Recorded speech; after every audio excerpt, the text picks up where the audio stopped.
Hey guys, it's Randy with the Delbro Group, and I wanted to put together another market analysis for you guys for the last 30 days, just so you have an idea of how the market's shifted over that timeline. This is going to be specifically for April, so we're going to dive into the details of what's going on in our county for the month of April, and I'll kind of highlight everything. So if you're a buyer or a seller and you're thinking about buying or selling right now, you can see what's going to make the most sense for you and how you're going to position yourself. So let's go ahead and dive straight into this. So right here we have the market trends for Stanislaus County as a whole. This pretty much echoes everywhere across the board, but this is where we're at.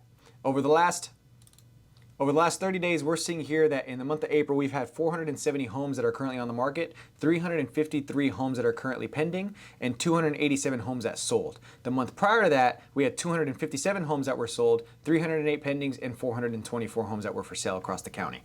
Now, everything is up on this part. We have 10% increase on homes that are for sale, 11% increase on homes that are sold, and 14.6% increase over the last 30 days for homes that are pending. So, as we're entering this summer season, we're going to get a whole lot more activity and injection of inventory in the marketplace. We're already seeing a bunch more inventory starting to hit the market. People are out of school, their kids are starting to get out of school, so people are willing to move and sell.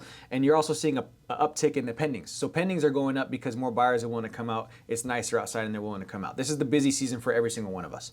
The good thing is rates slightly came back down. If we look at the trends here, you can see that in March, we were at 6.8% for the interest rates. In April, we went to 7.2.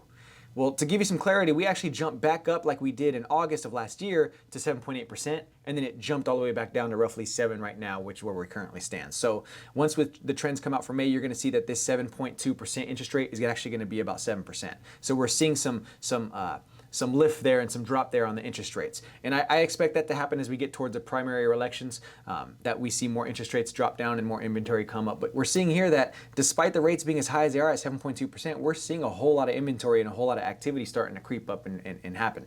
We're almost at the peak of what we were last year in November time.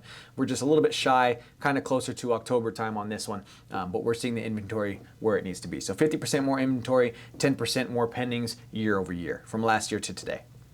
Now, if we go ahead and scroll down here, we'll go ahead and look at the actual median price point sold in the county as well. So we're seeing here prices have actually jumped up. So the red is the amount that are sold. Most homes right now are selling for about $520,000 across Stanislaus County. So we're seeing about 5.7% appreciation compared to last month, up 6.6% compared to last year. So we're seeing appreciation despite the rates being high, and it's simply because supply and demand. People still need to purchase a home right now. So we're seeing those median price points creep up. If we scroll down here towards the average days on market, we can see that that's dropping. We were peaking roughly in February for 45 days on market. That's the average timeline it took a home to sell. Right now, we're sitting about 31 days. This is San Joaquin County, but it also echoes in Stanislaus County as well, maybe off by a couple of days. But roughly, if you put your house up on the market right now, you can expect it to be gone in 30 days as long as it's priced properly, right? If you're overpricing a home, it's going to take longer. If you're underpricing a home, it's going to sell faster. Just depends on what we do here. But we are seeing about 31 days on market, and 99% of the time, you're getting 99% of your list price. So if you list a home at $100,000, we're seeing here that most of the homes are selling $99,000. $100,000, $99,000, you're roughly getting 99% of what the list price is. Okay?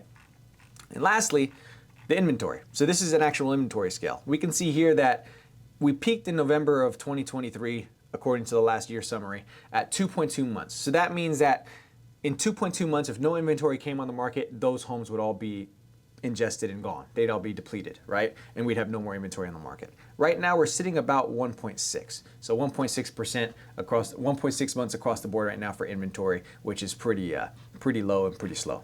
So what I'm seeing, this is the trends. Now let's talk about what I'm seeing out there in the field. Depending on the price point that you're looking at, and depending on the house, a lot of homes are getting multiple offers right now, especially if you're underneath the $500,000 threshold and you're in a specific city. Like if you're in Merced area, Atwater area, it's a little bit slower for some of those homes just because there's less of a buyer demand in those regions. But if you're in Modesto, if you're in Manteca, if you're in Stockton, if you're in Turlock, if you're in all these locations, if you're priced underneath $500,000, these homes generally are getting multiple offers as long as it's priced according to the comps, right? I'm not saying like a $300,000 valued home that should be valued there is selling for $400 is going to get multiple offers at $400. I'm just saying on average, most of those homes underneath the $500,000 threshold are getting multiple offers right now. If you're over that in the 6s and 7s, A lot of the times there we're seeing seller credits. So a lot of buyers are writing offers asking for seller credits to offset the interest rates and make the payment a little bit more digestible for themselves. Again, this is a case-by-case basis. It's not every single home is dealing with the same thing. Some of those homes in those price points are also getting multiple offers. But we're seeing either a lower asking price on those ones or possibly seller credits on those just because of the price point and the affordability for buyers. And then anything over $1 million, that's again case by case, but we're seeing some of those are also getting asking under price as well, depending on the home and depending on how it's priced on the market. So if you're a buyer, there's some awesome opportunities out there for you, some ways for you to possibly get a rate buy down depending on what's happening right now before all the extra summer activity happens and you kind of get drowned out. And if you're a seller, homes are selling right now. If you're looking to sell your house, you can probably guarantee to sell it based off of what we're seeing on the trends here. So there's a lot of buyers out there looking to buy. A lot of people are looking to move up, move down, move out of the area. So there's plenty of opportunity out there for you as long as you're willing to step up to what the market's willing to do, right? So if you have any questions, feel free to let me know. I'll give you guys another one of these in the next 30 days. And if there's anything else I could do for you, if you're looking for a rough analysis, if you just want a buyer one-on-one so you can see what to expect when you're trying to put an offer on a home and buy a home, or maybe you just want some feedback or some advice onto how to structure an offer when the time comes or whatever it may be, feel free to give me a call or a text. My email is going to be attached to this email when I send it to you, and obviously the number I'm texting you from, you can text me there at any time you want, okay? So I'm always here for you guys as a sounding board, whether it's helping you buy a house or just giving you advice. I'm more than happy to help out in any way I can, okay? So again, I'm Randy Thomas with the Del Real Group. If you have any questions, feel free to reach out. Other than that, I hope you got some value from this breakdown, and I hope you have an awesome week and an awesome rest of May, all right? Take care, everybody.